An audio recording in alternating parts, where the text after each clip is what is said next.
you're sitting here going, wow, there's a gap between where you are, like you have one VA, or maybe you have a bookkeeper or cleaner, to what this is, you should be in conversations where you feel a little bit like, oh, I have a lot of work to do. Like when you put me around my father and then other business leaders, I'm like, oh wow, there's more to go. But if you surround yourself with a lot of people that were here, some of the people that were here today, about how they're like, I'm trying to figure out how to make things work, you'll think you're doing great because you have a team. But you want to be in conversations where you're like, oh, slightly overwhelmed. You're in the right room. Yes. You get what I mean? Yes. Where if you're in conversations, you're like, man, I'm killing it.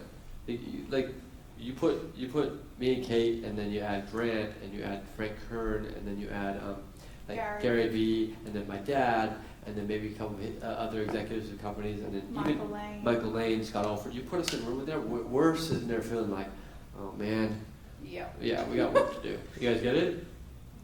And that's how it should feel, or else you're not in the right group. And that's why I invested. That's why I keep investing. I keep investing because I want to feel like I'm the stupidest person in the room. I want to feel like I know the least. Because something hit me when I went to the Success Resources event. And I was at Gary's event. I went to Gary's mastermind. So I paid Gary Vee $25K to spend 2 days with him with 20 other entrepreneurs, and it was they were all multi-millionaires. It was the best thing I ever did.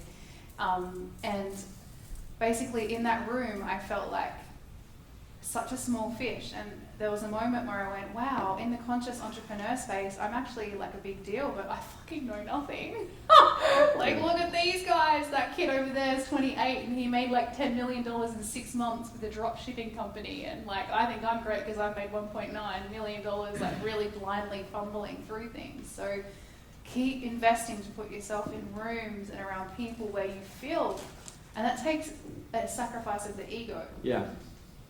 And same with the personal development space. There are personal development trainers that will make you feel like you really have your shit together. And then there's people in the jungle where you are humbled. And if we're in the personal development space, when I was training and speaking, it really shifted for me when I realized I'm nothing, when I spent time with people with feathers twice the size of mine, up here, and women that were indigenous, around my own relationship to the natural world. I was like, I have such a gap to go. Whereas if I search the mainstream, I'm doing great, okay? But then I go to the jungles and so it's a combination of spend the time with the people that are not generally for the personal development, maybe not as known, okay, and as famous. Mm-hmm. And then on the business side, work with the players. Yes. Pay to play. Pay to play. Pay to play in the business world. Pay to play. You guys paid to be here. Is this a different conversation in the free room? Right? You know what would happen if I had this conversation in the free room? Tapped out. This isn't for me. That's Boom. a distance high five. Yeah, tapped out.